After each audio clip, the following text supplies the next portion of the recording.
Hi, my name is Ben Deniston. I'm here covering for Matthew Ogden today to introduce the latest weekly discussion between Lyndon LaRouche and the LaRouche PAC slate, the LaRouche PAC endorsed slate of federal candidates.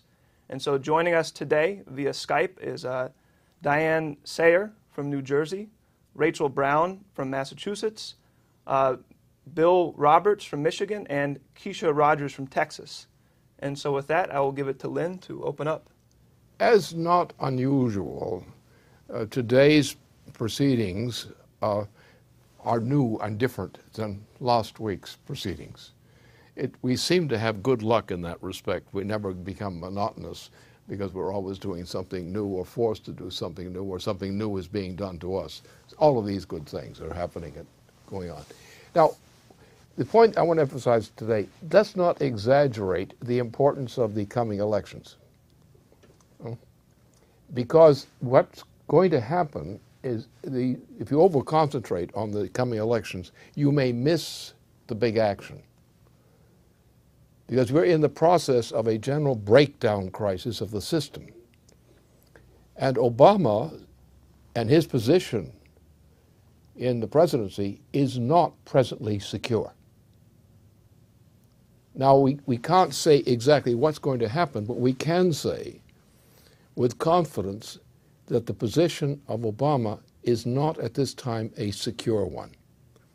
Things are happening across the Mexico border and other locations, and there are also things being done, as in New York State and elsewhere, which, as in the breakdown of the leading banking institutions of the United States, which are now, in large degree, hopelessly bankrupt.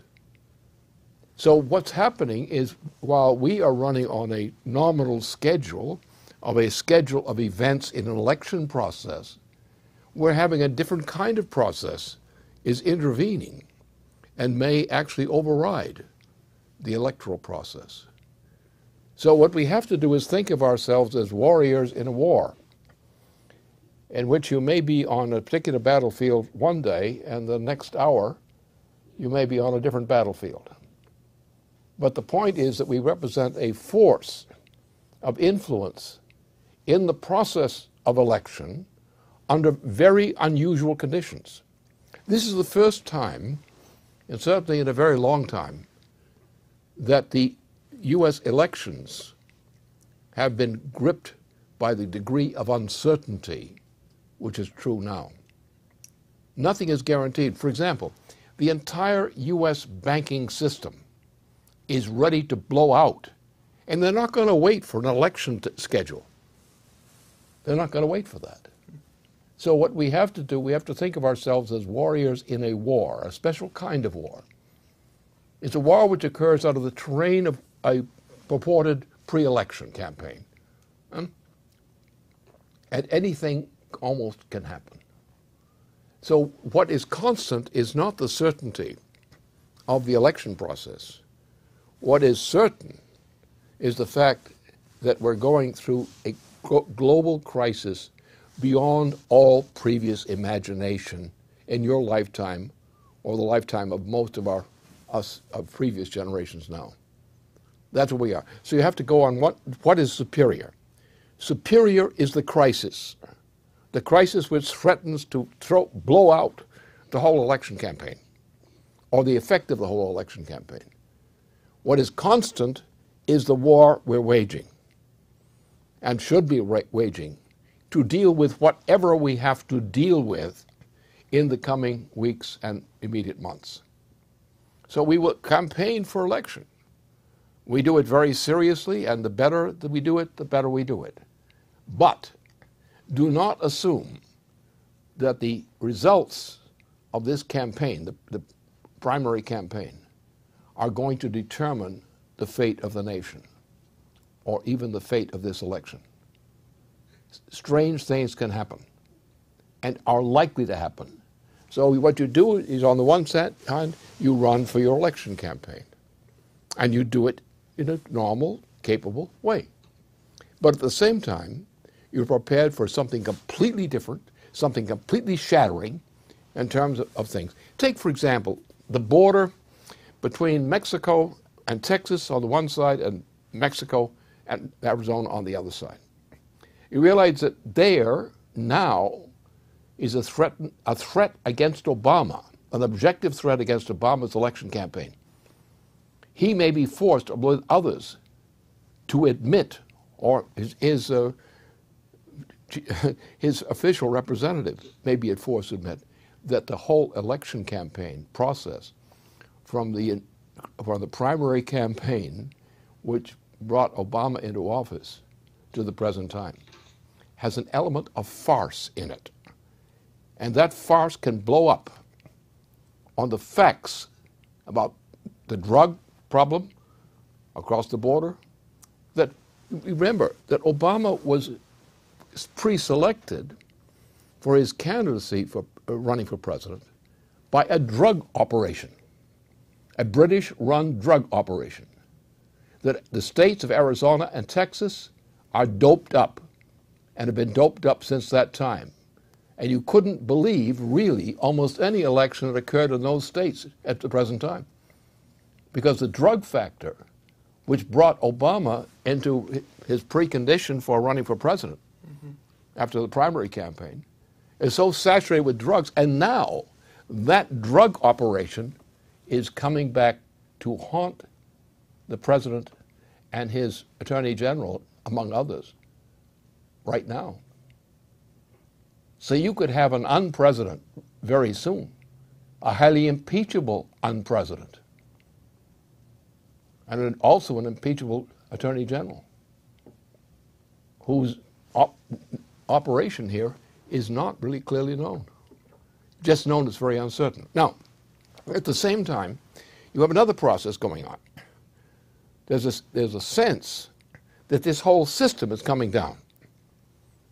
And under this system, there are more moves coming in the United States on the political scene to move in to upset the whole present process. We may not find a lot of missing candidates coming up in due course, or shattering results. We have major banking institutions which are bankrupt. As a matter of fact, the entire banking institution of the United States is bankrupt. It's hopelessly bankrupt. And what's happened this past week in that direction is pretty decisive. You have a similar kind of situation, but different but similar, in Europe. The British system is now caught in the maw of this situation. What happened with Russia vis-a-vis Obama has been pretty decisive. The president of Russia has made the president of the United States look like a sick fool out of his own stupidity or his own sickness, mental illness. You talk about the Democratic candidacy, this guy is not worth anything. He's not even a pre-candidate, really, in terms of status. He's a guy who should probably be sent someplace where he can live out a peaceful life without being annoyed by politics. And these are the kinds of situations we're in. The banking system of the United States, in its present form, is doomed. What has happened in the past week or so has signaled that. So therefore, we're in a completely new situation. We don't know where it's going, but we do know several things. That Russia is playing a very effective role, for its part, on dealing with the Obama question and its implications. The British system is in deep trouble as a part of this thing. The present banking system of the United States, in its present form, is doomed, hopelessly so. And only big changes can make things better for the whole financial system of the United States. So you have all these factors are coming in. And the things you're paying attention to may be the things that direct your attention away from what may be the most significant developments on the scene. This is a situation now which is not like nothing you have experienced in your lifetime. And I know your age, in each case, I can prove it. You have never in your lifetime experienced anything like that which is coming down on the situation right now. So therefore you have to be yourself more than ever. Be more confidently yourself more than ever. Be a fighter. Be prepared to do whatever has to be done as the situation demands it. So you continue running your campaign as well as you can. But at the same time, you have other campaigns going on. Campaigns which anticipate a general breakdown crisis of the U.S. economy and the world economy, or parts of the world economy. That's what you're seeing in Europe, and that's what you're seeing here. So the trick is, don't get distracted by your campaign, and don't be distracted away from your campaign. Your mind has to be going in two directions at the same time. You're dealing with a campaign but you're trying to do that to change the way people think in this nation, not just how they think for the election. You're going for the whole pig, not just something. And so I would say that's the most important thing right now. From what I know, and what we have discussed around the table just an hour or so ago, I would say don't jump to precocious conclusions. Almost anything can happen. And be prepared to pivot, like in a good game of something or other. Be able to pivot quickly into the position you need to be in to deal with the next blow coming. That's my advice at this moment.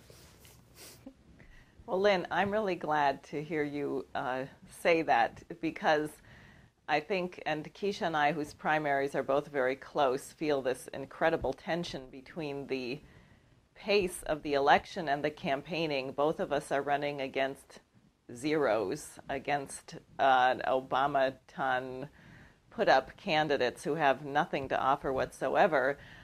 On the other hand, the NATO conference in Chicago is on May 20th, which is even 9 days before Keisha's primary. And I had 2 meetings this morning with labor union officials, one of whom was just deeply pessimistic about what could be done, but who also was interested and who took the literature and is going to study what we're saying about NWAPA, also on edge, obviously, because of what just happened with J.P. Morgan. The second guy was funny because I made some jokes about the J.P. Morgan disaster and Glass-Steagall, and then said Obama had to be removed, and he's staring at this mustache. And he said, oh no, the LaRouche people, every time you start, you never finish. And I said, no, I just want to make a point. In 1988, Mr. LaRouche said the Berlin Wall, and he went bonkers. He was jumping up and down, threw the literature back at us, called his entire staff to escort us out of the building to make sure that we were not going to be wandering the halls and talking to any other labor officials. And it was such a peculiar response. You could only guess that we had touched a raw nerve, that it's clear to him as well. I mean, these are unions where 25 to 40% of their people are unemployed right now. They feel they're stuck. Their leadership has told them they're supposed to support Obama. They know it's insane. And his reaction was definitely one of total hysteria, terror, denial.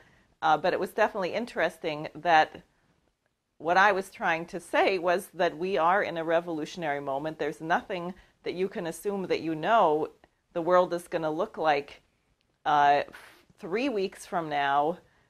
I mean, there are many, many things that could occur, all of which will be dramatic. But I think the one thing we can be certain of is that we are not going to be in this situation for very long, because this is a turning point. Absolutely. That's exactly the situation. Take the case of what happened with Obama in this period. What was done to him by the Russian president. The Russian president caught him in a trap. He was completely buffaloed. The fact that he was a faker was made apparent to anybody who was watching that performance. Even, I'm sure, this president, who doesn't have much in the way of brains, realized that he made a fool of himself in the way he tried to deal with the president of Russia. So that's part of the factor. You'll find that this factor is not only caused by the skill of a Russian president in recognizing the kind of fool he was dealing with on this side of the water, but that a lot of other people were not only aware that Obama had made a fool of himself before the nation and the world, but they were also doing something themselves to exploit the situation, as in New York State and in the banking situation in New York and other things. They are saying, wait a minute, this Obama is not invincible. He is not secured. He's vulnerable. He just made a big fool of himself on the issue with the president of Russia. And you will find that these conditions are not accidental, that there are people in the United States in leading positions who realize that the continued existence of the United States depends upon making a very big fool out of Obama. And you will find in the coming hours and days, not just days, but hours, you're going to find in the coming hours that the setup to get this guy ushered out of the office of president is going to go ahead. Now, the objective has to be obvious. You say, what's the objective then? You've got a clown who's the Republican candidate for president, who is an absolute disaster, intellectually and otherwise, morally and every other way. And there are no Republican candidates presently running as candidates. We can probably find some good Republicans who are not of that category. But we're going to find that Obama is likely to be out of office fairly soon. And that's the option which any patriotic American should want. We don't want to have this clown, the Republican clown, running for president. We certainly cannot tolerate having Obama running for president. And there are solutions for that, very acceptable political solutions. Obama can be made to look like a great fool, where even the Clinton family will have to finally come back to the position that this is a disease that should be removed from office. So these are the kinds of conditions we face. And what's happening with the banking system right now? The U.S. banking system is not only totally bankrupt, but you have a situation in which Glass-Steagall is suddenly being pushed where it was being suppressed before. Why? Because the banking system is going down. And those who cling to this banking system are going down with it. Now, some people say, well, who are the suckers? That they suck the blood of people, that is. You know? They want to hold on to rescue. But you can't sustain any of these banks anymore. They're all hopelessly bankrupt. They have been bankrupt for a long time. They've been faking it out. Now, but you're going to find a situation where you have to push through Glass-Steagall, or this nation is going to be plunged into chaos almost immediately. And actions are being taken in a direction among certain circles which tend to affirm that some people out there, not in the woodwork, but in better places, are actually moving to launch the process under which Obama is dumped. If Obama is dumped, and the decision to dump him is made, then you don't have the problem with this Republican Mitt Romney. He's not a problem anymore. And now you have a different choice for President of the United States. And what I'm seeing out there are moves, and not just planned moves, but lawful moves. Things that just happen because they should happen. And the bankruptcy of these banks, that's it. So this is our situation. Our situation is we intend that before the election process of this year is completed, Obama shall have been removed from office. Mitt Romney will be a joke, or a bad joke, or a forgotten joke. And then you will have a movement for a new president who will be selected out of the remains of dumping the current presidency. And that's the reality that the population understands, is that right now they see that the system's coming down. They see that what the objective of the Democratic Party local party hacks from Obama on down on behalf of this Wall Street and Obama's British backers is to demoralize the population, is to have them not face this reality that the system's coming down, and to put forth dirty tricks operations, dirty campaign operations against our campaigns. But what they're realizing right now is they have nothing to defend. These local party hacks that are going after my campaign, going after Diane and so forth, they have no policy whatsoever to defend. What type of solutions are they actually bringing to the population? And it's very ironic and interesting that while one of these attack campaigns against me said explicitly that I was for a quote-unquote obscure banking policy, this obscure banking policy that they're talking about me defending is Glass-Steagall. Now, look at what's happening. As they're coming out in opposition on behalf of Obama for opposition to Glass-Steagall, you have now an upshift in the support around Glass-Steagall. You have the former Clinton Labor Secretary Robert Reich just come out and said, we have to have Glass-Steagall. The various other groups and organizations are calling for the reinstatement of Glass-Steagall banking reorganization, because now what we're looking at is something close to an upward shift of $20 billion in asset collapse from what we're seeing with this JP Morgan Chase collapse. So people know, they see this whole thing's coming down. This is something that we're going to face that is around the lines of what happened to LTCM in that collapse in the 1980s, 90s. So what we're looking at right now is the fact that the American people are now being given a choice. Are they going to stand up and fight? Or are they going to actually express their true patriotism as American citizens, as citizens of a republic? Or are they going to continue to be victims of the circumstance and say that there's nothing we can do about this? Because that is the intention of Obama. Obama party hacks would rather the population stay at home, feel victimized, feel demoralized, and actually do something about the conditions that we're facing. But the reality is that, as we're stating here, if people don't do anything about it, the situation is shown itself as to what's going to happen. What we're faced with is a collapse of the entire system coming on rapidly at the same time that we're faced with the threat of a nuclear strike and thermonuclear war, both which will have a devastating effect on the existence of mankind for some time to come. Oh, look, make one modification in what you said. Don't assume, particularly when you're talking about Texas and Arizona, do not assume that the swing that you're looking for is going to come spontaneously. Remember one thing. Go back to the primary campaigns which were being run for Obama, etc., back then. What caused that phenomenon? Why was there this sudden sweep for Obama in the midst of the primary campaign in Texas and also in Arizona?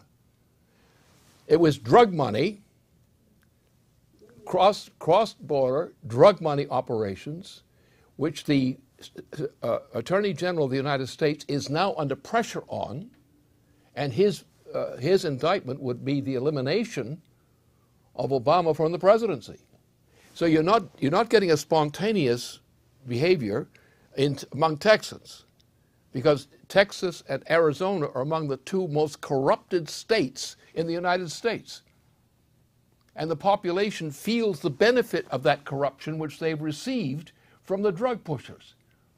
The drug pushers in Texas and Arizona are the biggest factor in those two states. And therefore it is not merely the popular, that's what motivates the campaign against you. You are seen as a threat to drugs. And the population doesn't like that too much, but they want the money or they don't want to lose it. They know that their money is coming from the drug trafficking operation. That's where the politicians are getting their money from. So what's happening is not the worthy Texans coming to their set of honor. They've shown their dishonor to you quite clearly. They know you well. They know you from the previous campaign. They know what you did there. And they hate you. They want to eliminate you. Why? And for whom? For their own benefit? No, because they're bought by the drug money. And the Attorney General of the United States is middle of that scandal. But it was this drug money coming out of Britain by known sources which bought the nomination of the contender, Hillary Clinton. So that's what you're up against. Now, what is going to rescue you? What is rescuing you is leading forces, political and related forces inside the United States, who have just announced the declaration of war against Obama. And therefore, now you have to expect to benefit from your part of being on the attack team against these SOBs that you have to deal with in Texas. If you put yourself in a defensive position and saying you're asking the people to come to your rescue, well, the people of Texas are not going to come to your rescue. They will if you kick them hard enough and kick their guys who they think are on the downside. If they think Obama's going down, they're going to be they're going to be nice and friendly to you. But it's only that process. How are they going to get kicked down? Because powerful forces inside the United States, which have been holding back and apart from their full force of their actions, have taken the case of the recent bankruptcy system in New York, or centered in New York, and they've taken that and they now say, this is the time, this is the way we can move. And so some political forces which are known to me and which know me are doing that. So you have delivered to you, in that sense, in that degree, in that sense, you have been delivered an option for going on the aggressive. And what you can do is you can say, well, drug. What do you know about drugs across the border? What's happening to our Attorney General, buddy? Do you know of anybody involved, say in the state of Arizona, perhaps, or the state of Texas, who might be involved in this drug trafficking across the border? Who might feel that they're benefiting from it? They don't want to admit it, but they want the money. They'll take the money every time. And when they take the money, they take you too. And that's the point, the distinction to make. Do not assume that it's the virtue of the citizens which impels them to do good things. That was a long time ago, when I was still young, when people still had a sense of conscience. When Jack Kennedy was president, you had a conscience in the United States. You still had a conscience in the United States when his brother was assassinated too. But after that, with the 68ers, the United States lost its morals. And you have, 2+ generations of Americans who have degenerated like the 68ers. And they don't have the morals of my generation. They don't have the fighting instinct. But we have people in the United States who have a sense of responsibility for the nation. And if and when they think they have the opportunity to defeat the enemy, they will likely do it, or they'll organize to do it. And that's what's happening. It's not suddenly that the people have come to reality. Yes, many people will come to reality, but as you know, the people are scared. They're afraid of losing their money. They're afraid of losing their job. They'll beg for something to let them live another week.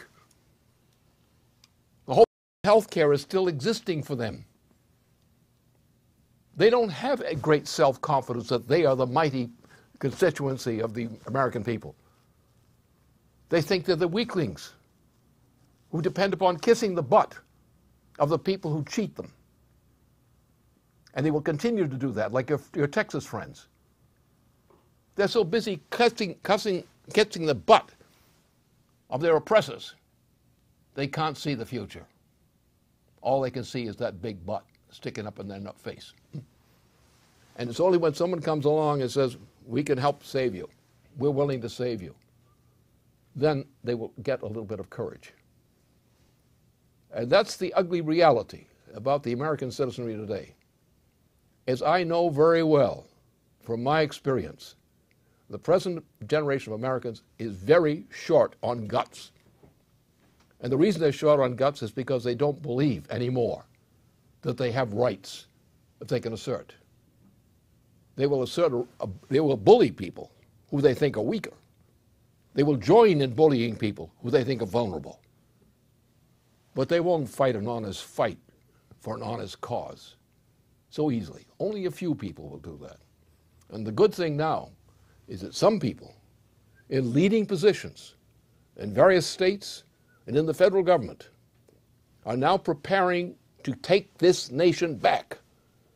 Because two things: they think it's possible, because the credibility of the banking system is shot. The credibility of the predators is shot. And Russia just buffaloed Obama. Obama is buffaloed by the president of Russia, Putin. And that is what made the change. And never forget it.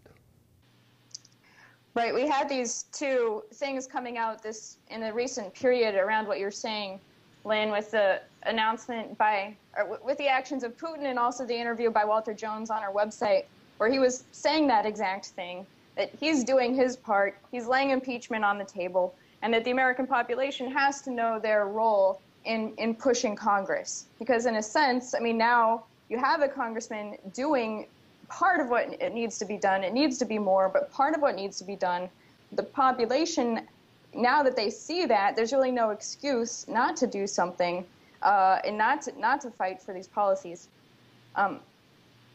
That's one thing I'd like to say. But just also another thing around this Glass-Steagall situation.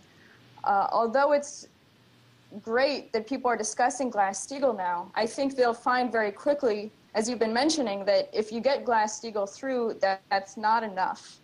That's just the beginning. So that's one thing I'd like to put on the table for discussion, is the fact that it's not just a question of Glass-Steagall, because that's still, in a sense, a monetary policy, but we still need the question of NWABA.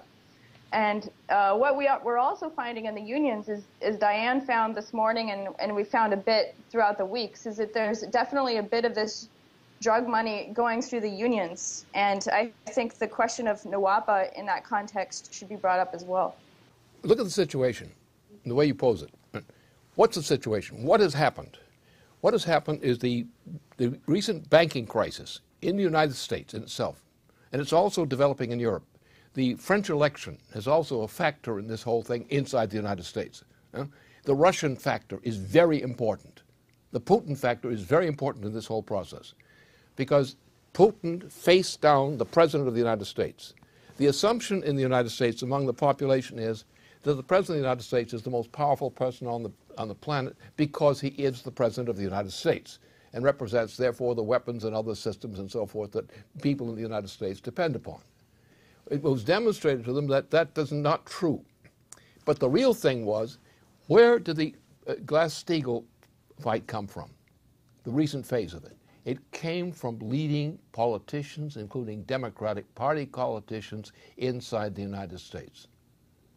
What happened is, one bright day, day before yesterday, Glass-Steagall, which had been being suppressed, was now being pushed by the same members of Congress who had been suppressing it. It was not the people that moved Glass-Steagall. It was leading political circles inside the United States. And when you have to understand the weakness of the population. You do understand it when you see it on the street. When you go up to talk to people, you find how many people are weak when you mention something which they normally would desperately support. They're weak. They're afraid that there's going to be a penalty against them if they say that. And now when people come out, like leading people in the United States, which has happened recently, in the past 2 days, and say Glass-Steagall is on the agenda. We need Glass-Steagall to save the United States, which is visibly crashing. The major banks are now crashing, folks. You've got to do something about it. These banks are gone. They're dead. You cannot afford to put your life at risk for them. You cannot pay their debts at your expense. You now have to get to join a big club which is going to shut these banks down that deserve to be shut down. We're going to get rid of this system that's been looting the nation. So again, you're looking at not the idea of sentiment among the population. The potential sentiment is there, but people often walk away with shame when they turn you back on you. They really are ashamed of themselves because they know that they really agree with what you're saying, but they don't think they can afford to be caught saying it. And this is, so therefore what's made the change? The change is where people are willing to think in these terms. What makes it possible for them to do it generally is when people of influence begin to launch something together which says this is wrong. And that's what's happened. This collapse of the bank, this new collapse of the bank, which was thought impossible, and what's happened in France, what's happening elsewhere in Europe, has now forced leading circles in the United States who you do not normally talk to on the street, with whom you do not have confidential discussions. Some of these people have come out and openly and taken a position for Glass-Steagall. And it was sudden, and it was from the top down, not the bottom up. You just think about who did it, who made the turn. It was not done from the bottom of the population up. It was not a mass movement from the bottom. It was a mass movement being generated from the top, or some of the top. And that's the point I want to make clear here. That's why today. This is the issue. Don't assume that you're going for popular opinion. You're going to change popular opinion. And that's, you know, what you have to do. When every time you're out walking and campaigning, you know that you're going to change popular opinion. That's what you're doing. You're not trying to buy into existing popular opinion, you're changing it. And by getting them to recognize, the persons you're talking to recognize that they're wrong. And that what they were doing was not really in their interest. But their excuse was, we had no other choice. We're poor people, we're little people, we don't have these powers. We don't have the choice. Somebody comes along who represents more political influence, starts to attack the big bad guys, and the people who are running away and frightened become less frightened. And they begin to move. So don't assume that you're moving the masses. You move the masses by moving a section of leadership in the population. And by uniting with that section of leadership in the population, you find that you now have a force that has a chance of winning. But when you say, I'm out in the street trying to organize from the bottom up, that's the big mistake. You can often get people from the bottom up levels, but there are exceptions. And you'll find they're weak and frightened exceptions, or easily frightened exceptions. But when you have get motion going, actual political motion going, like waves of motion, that's real politics. And that's the politics I know well from my history. A politics which most people in younger generations do not remember because they never experienced it. And my job is to get across to people like you what your potentials are. We have people out there who are now, right now, in New York State and elsewhere, in other parts of the nation, are moving to throw Obama out of office and not to let Mitt Romney come in. For people who are serious people in the United States, I mean, the idea of the shame of voting for Mitt Romney as a price for getting rid of Obama or opposing him is a terrible thing to experience. It's an awfully shameful thing. You want to get rid of Obama, yes, but you want to get rid of this other crap. Just brush them aside. And the only way you're going to brush them aside is getting Obama out and then running through a Democratic campaign against Obama. And once you get into that phase, you're going to find Republicans as well as Democrats are going to come over to the same side because they're patriots. They suddenly have discovered what patriotism means. Yeah, this past week, Dave Christie and I have been meeting with a number of labor unions here in the Midwest, and you know, there's a really exciting response coming from a number of the people. We were just doing most of these drop-in meetings where people say, yeah, sure, I've got 5 minutes. And it ended up becoming an hour, 2-hour discussions, because what's happening, I think, is that in most cases, these labor leaders, typically what they will do is they'll basically try to find a candidate who is not going to sell them out from the standpoint of, we're labor, and you've got to stand up for us. And they often find that the guy they endorse, in fact, does sell them out, either from the standpoint of environmentalism or from the standpoint of the Tea Party angle or what have you, right to work and these types of things. But so, you know, generally in the past they would say, you know, how much money have you raised, da-da-da-da-da. But now, because we sit down with them and they say, well, yeah, but don't we have to go along with Obama, even though it's so bad?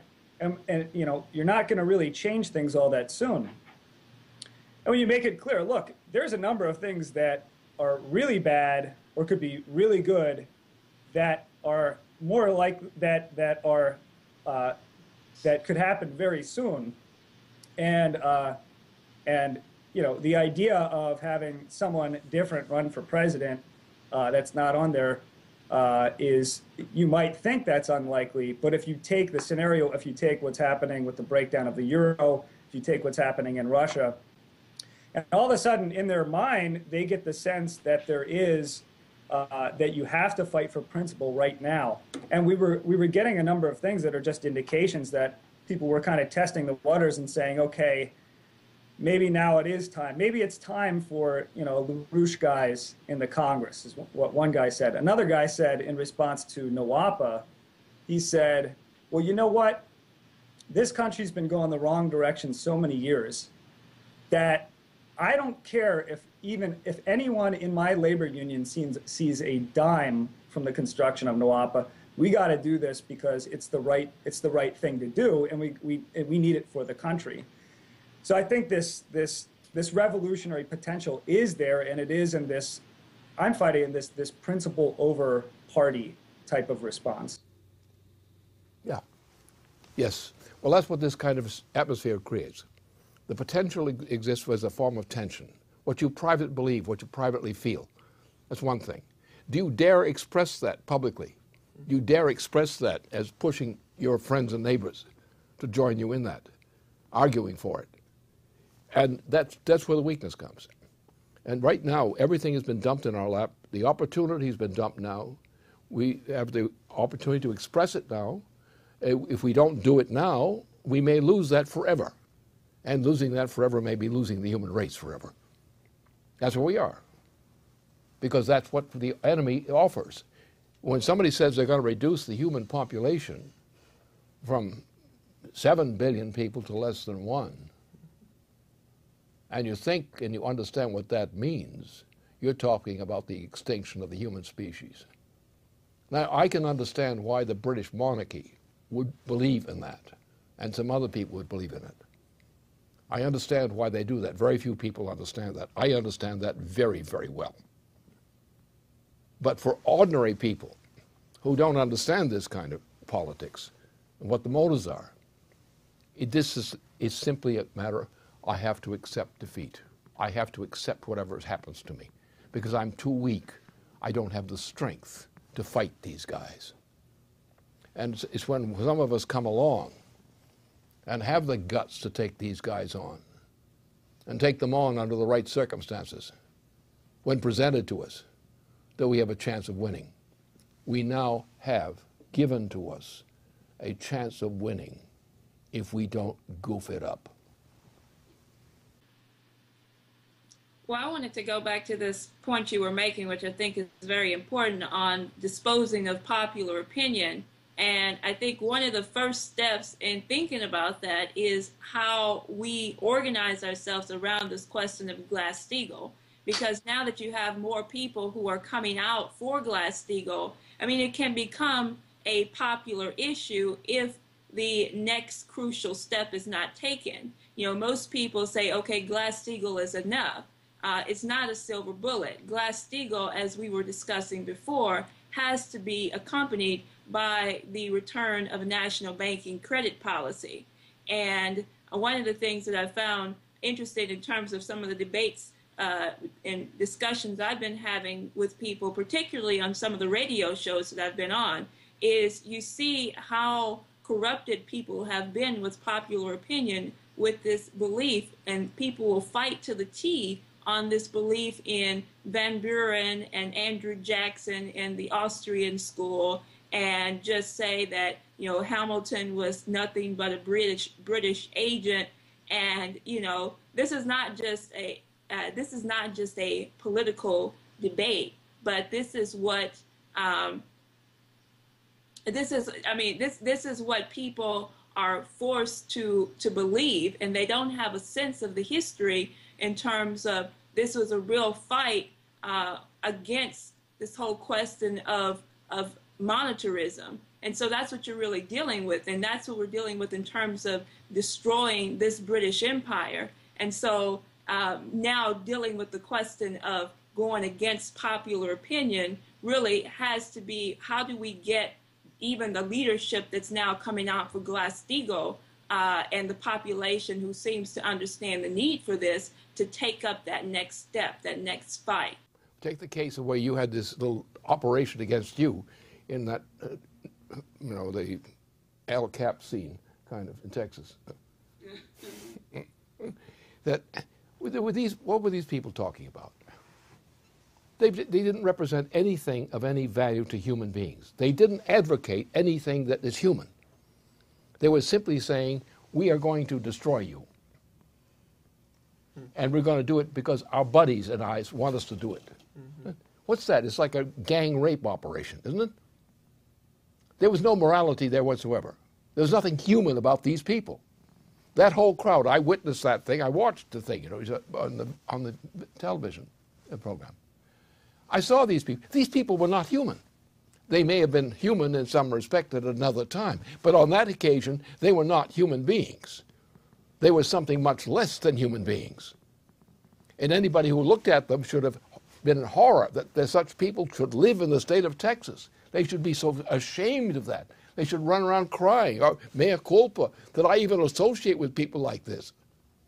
They didn't. They're corrupt beyond belief. They're subhuman in their morality. And it is subhuman in that morality. That guy, that pig, or human pig, whatever he was, who led the charge, is just that, a human pig. Why should anybody want to be associated with a person like that? I mean, El Cap produced better people on his cartoon series than you can find in that whole place in Texas. And the point is the morality question. The morality question is leadership. It's not behavior. It's leadership. It is leadership that determines behavior. And the way to exercise leadership is to understand that and to proceed from that assumption. You're really like saving dead souls is really what you're up to. Particularly, then they begin to stink when they get like that crew you had displayed up there in Texas that occasion, right? But the problem is most people in Texas are corrupt. And you know it. They're corrupt. I know them very well. I've had the experience with them. They're corrupt as hell. And the only way you deal with that is you've got to decide whether you're going to take charge of the situation. And you're now going to say, how can I take charge of the situation? Well, my influence is not that great, but what if we get some more people who are more influential, and if we can get them to play their proper role, and you get a change in the people. Because the people in this country do not feel they have moral authority. They feel they have to wait for their opportunities. They're begging for opportunities. They're trying to feel powerful when they know they're not, when they know they're really impotent. And therefore, this is where the real politics comes into play. The idea of democracy, the power of democracy, is crap. It always was crap. The question is the inspiration of people to find in themselves the ability to express something they feared to try, even dare do before. It's like the soldier in battle. The guy's out there, he's got an honest soldier, he's going into war. He's scared like hell. But he's conditioned in the process to condition himself to expect to be scared as hell.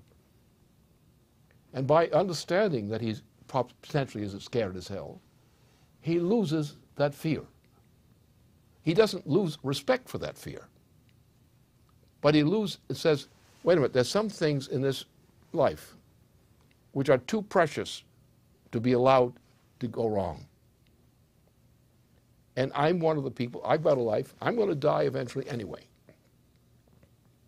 And I'm not going to commit the shame of failing to do what I must do for humanity. And you get people who have that kind of temperament or have the confidence to share that kind of temperament. And when they're activated, they become leaders. And the principle of politics is not democracy. Democracy, as used as a term, is a farce. It's bravery. It's courage.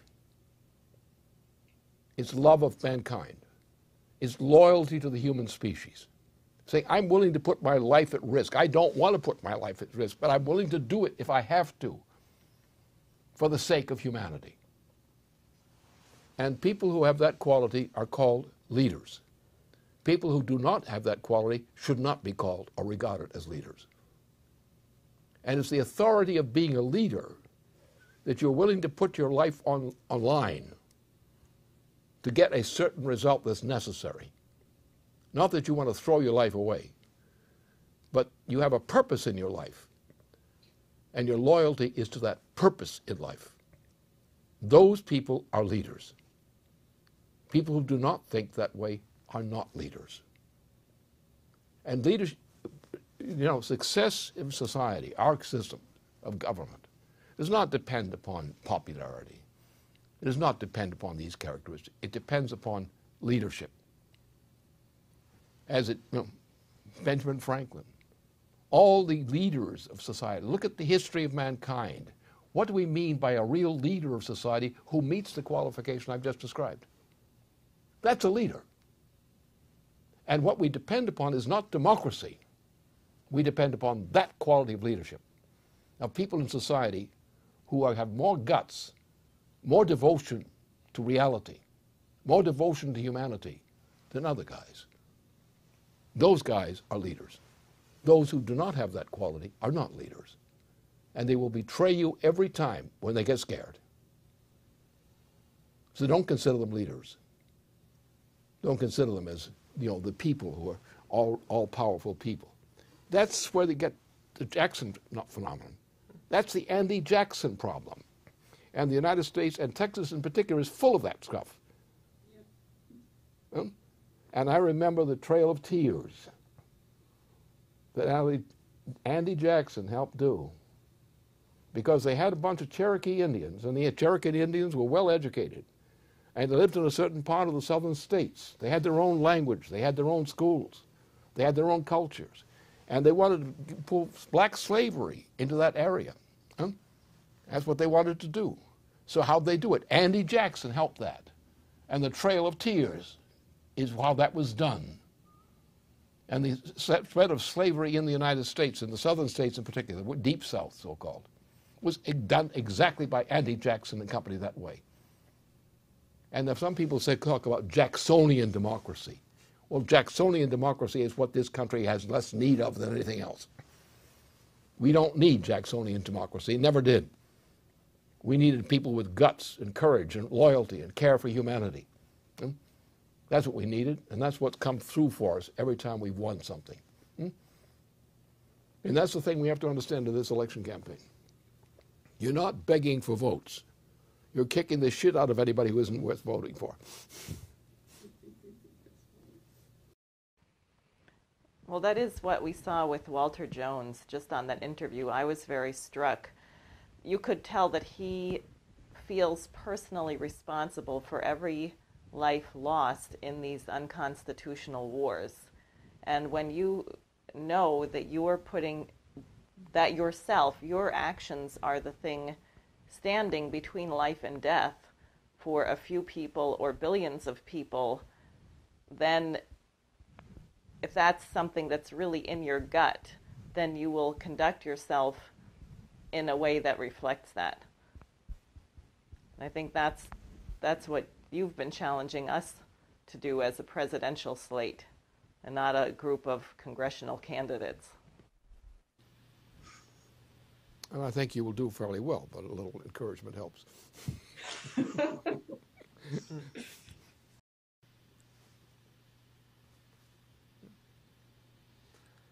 think she's...